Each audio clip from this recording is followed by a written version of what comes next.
What's happening, everybody? Welcome back to the test lake. So guys, we're back out here on the water this evening, and we've got another fish finder for you here. I'm sure you saw it from the thumbnail, but we've got this. That's right, we've got the Lowrance FishHunter Pro. This has a lot of cool features about it, and I'll tell you about them here in a little bit. But the one from Harbor Freight that we did, the last video that you guys just saw, we got soaked, right? So that thing got wet, and it told us in the instructions not to get it wet. They were not kidding. They weren't kidding. Yeah, it went kaput like as soon as I got it home. So in the panic and in the interest of making another video here for you guys, we're going to do the Lowrance FishHunter Pro. So the way this works is you have two components to it. Number one is the FishHunter Pro. Number two is your phone. This whole thing right here is the transducer, and it sends the signal back to your phone with the FishHunter app. So it's free on both iPhone and Android. And what it does is, instead of being Bluetooth though, this emits its own Wi-Fi signal. So you would, when you throw it in the water, and you've got a tether for it, they send you like a 15-foot, looks like a red string or something like that you get with it. Then once it's in the water, it turns on. So you turn on you turn your phone on, open the FishHunter app, open your Wi-Fi settings, and connect to this.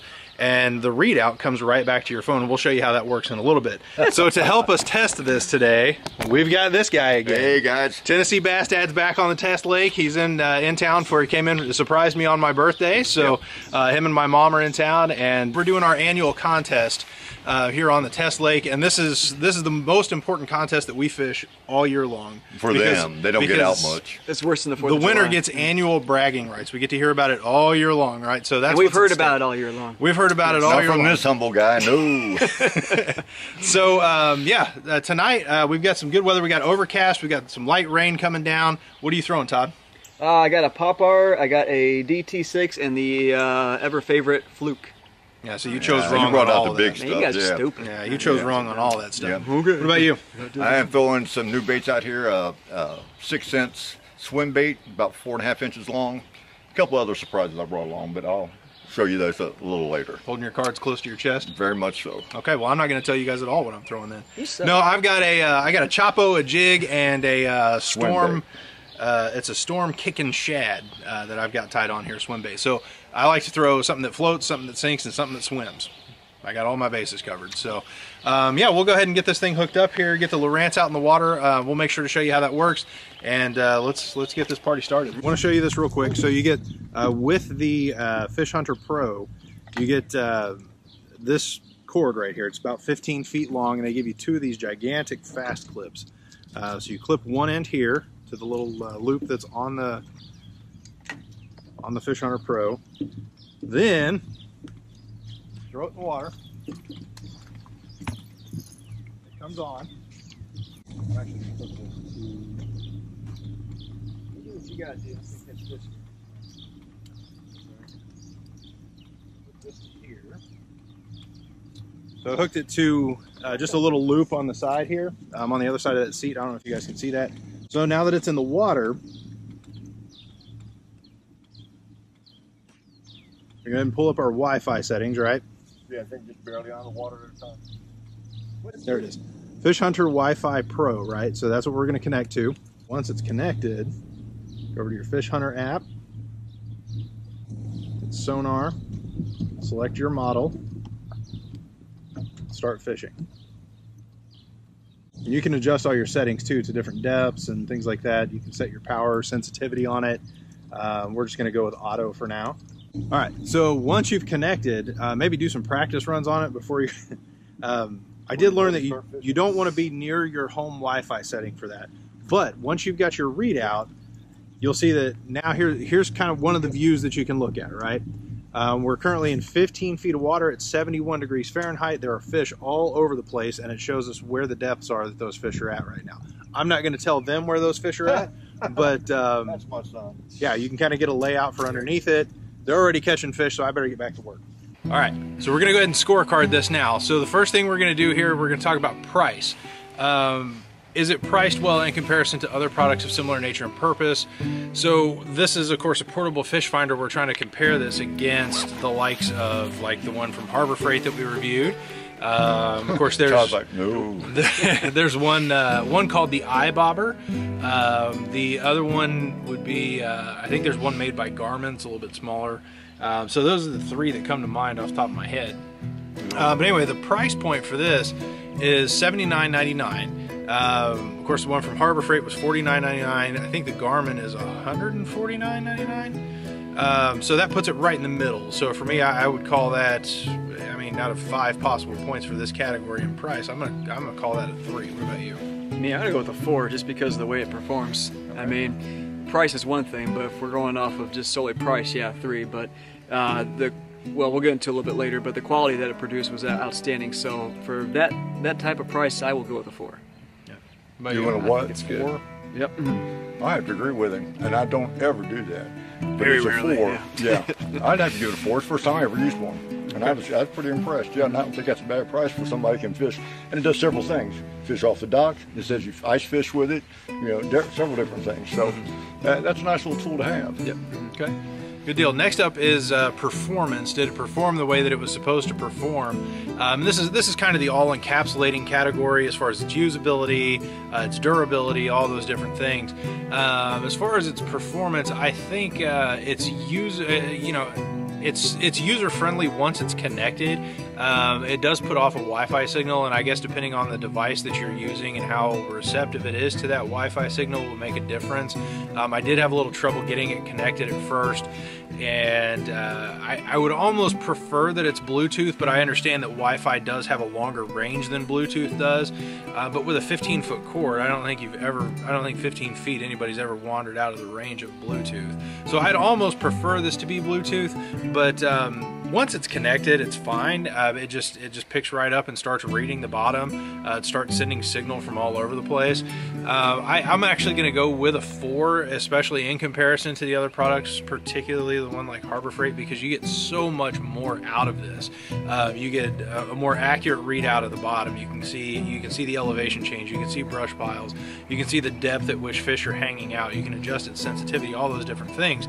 Of course, you also get water temperature that you didn't get with the Harbor Freight one. Of course, we haven't used the Eye Bobber, but we've been asked to review that by a guy who watches the channel. He's actually got one he wants us to review. So yeah, for its performance overall, I think it's extremely good, especially in comparison to some of the lower end models. I'll go 4 on that. Yes. And call its performance a 4. I'll follow suit on that for sure. I mean, if you watched our the Harbor Freight one, I don't know how much we cut out of it, but we were having all kinds of trouble. And it only had 4 buttons on there, so I don't know how or why they made it so difficult. But anyway, I mean, this one, you just throw the thing in the water, turn your app on, and really everything else does kind of the rest of it on itself, I believe. So yeah, 4. Easy. I got nothing to compare it to. I've never used one, never fished with one, never had an interest in one. So I got to tell you, from my standpoint, I'd give it a 5. For a guy that's never seen one, and the clarity of it, and be able to see the contour of the bottom, actually see the fish and their depth, water temperature, all those different configurations, absolutely. For, you know, just putting it on the boat and going. First time I'd seen it, I'd give it a 5. Okay, good deal. And you're comparing that to the fish finder on your bass boat. Well, I'm kind of, but I'm just saying from never seeing one and never using one like this, a portable one. Yeah. You know, to me it was outstanding. I never dreamed it'd be that good. Okay. Yeah.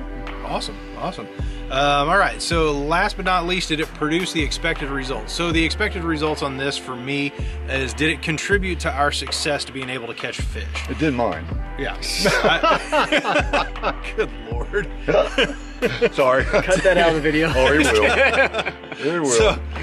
So the final category we want to talk about as we're going through all this, guys, is its production. Is it contributing, or did it contribute to our success to being able to catch fish? Again, very similar, I think, as far as the information that you get from it. Water temperature, depth, the depth that the fish are hanging out at. All those things are critical in making lure selections. It's also helpful information to know the structure underneath the water and that sort of thing. Not necessarily the size of the fish on the screen or anything like that, but yeah, absolutely it contributed to our success. I think it's a very user-friendly product. I will say this, I did have to discontinue the use of it a little bit early, partly because my phone, it is when you're using this, I don't know if it's a phone problem of mine because my phone is older. I'm using an iPhone 8 Plus. And I know we're on like the iPhone 73 or something now, but so my battery probably does get drained a little bit quicker than maybe some of the newer iPhones, but be advised of that. It is a battery. And we didn't get tried on Android at all. We should have. Yeah, we should have tried it. Give you my phone. Yeah, we should have tried it on Android. That way we could have reviewed them both. That'd been nice. Next time, maybe. Yeah, next time. But yeah, so be advised. It does use quite a bit of battery, so make sure you're at 100%. I think we started, my phone was at 84% or something like that. And it ran about 10 minutes, right? No, it went longer than that. No, it went for quite some time. It went for a while, but yeah, I mean, as far as the readout and all that stuff, and the information that you collect from it, and your, you know, your fishing, your instinct will take you so far as where you want to start. But yeah, once you get there, the information about the area that you're in is extremely useful from this. So I'm on 5 on its performance. I think it did really, really well for that. Okay.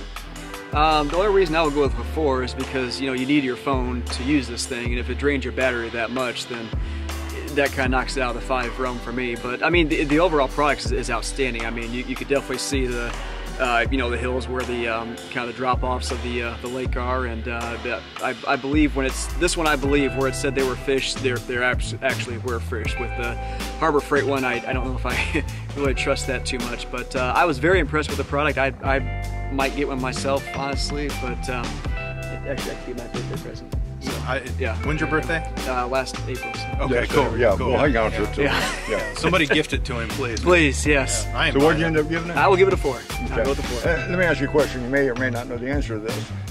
Can I have it? No, kidding. How? What were we talking about again? It's performance. Performance. Let's see. In all seriousness, it performed well above what I thought it would. Like I said, I've never used one, never owned one. If I compare it to what I got on my boat, the clarity on it was, I think, 10 times better than what I got on my boat as far as clarity.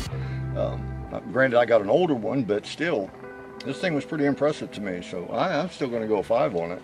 All right. Especially with the price. I don't think that's bad at all. For sure, for sure.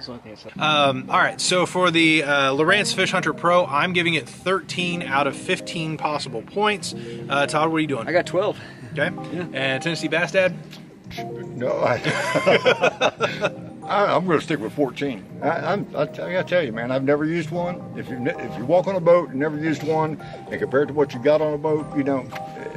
Day and night, so I'm going 14. That's awesome. Yeah. That's awesome. So I liked it. So, and since I had the highest score in most fish, I get the toy, right? Yeah. So that wasn't the prize tonight. No, okay. So guys, that gives us our final score for the Lowrance FishHunter Pro. We're doing only 3 categories tonight. So that gives us 13 out of 15 possible points. That's extremely high marks. Lowrance is known for making very, very good fish finders and electronics for your boats.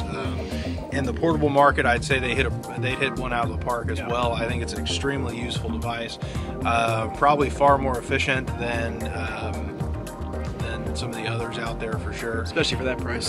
Yeah, absolutely. Yeah, Kayakers, small boating guys, trolling motorboats, ice fishermen. Dock fishing, yeah, this is, I mean, really it boils down to size. I mean, this thing, as far as its size, it's about the size of a softball. That's about it, and it just floats in the water. It is waterproof, so I don't have any. That's a surprise. Yeah, since you throw it directly in the water. I'm glad they remembered to make it that way. Yeah, I'm glad they did that. So it is also rechargeable too. That's worth mentioning. You don't have to change any batteries yourself. It is rechargeable. So 13 out of 15 to the Lowrance FishHunter Pro. One other thing we want to mention here, guys, since this is our annual contest between the 3 of us, we got to give credit where... I'm just being humble over here on the side. That's all I want to say. Okay? We got to give credit where credit's due. Tennessee Bass Dad put a clinic on tonight. He caught 12. Todd and I each caught 8. So yeah, for 2 years running now, Tennessee Bass Dad is the victor of the annual contest. So. Well, and you can reach me at 865. No. Guys, that's going to do it for us tonight at the test lake. Make sure to smash like on the video for us. Let us know that you were here. Hit subscribe down below. Always appreciate the support there. We always appreciate your comments, and obviously anything you want us to review. We're in the almost into the summer season now, so fishing reviews are kind of be our thing until the fall comes, so let us know what you want. Thanks again for stopping by at the test lake, guys. For the KC Bass Guys, I'm Brandon. I'm Todd. This is Tennessee Bass Dad. Y'all have a good one.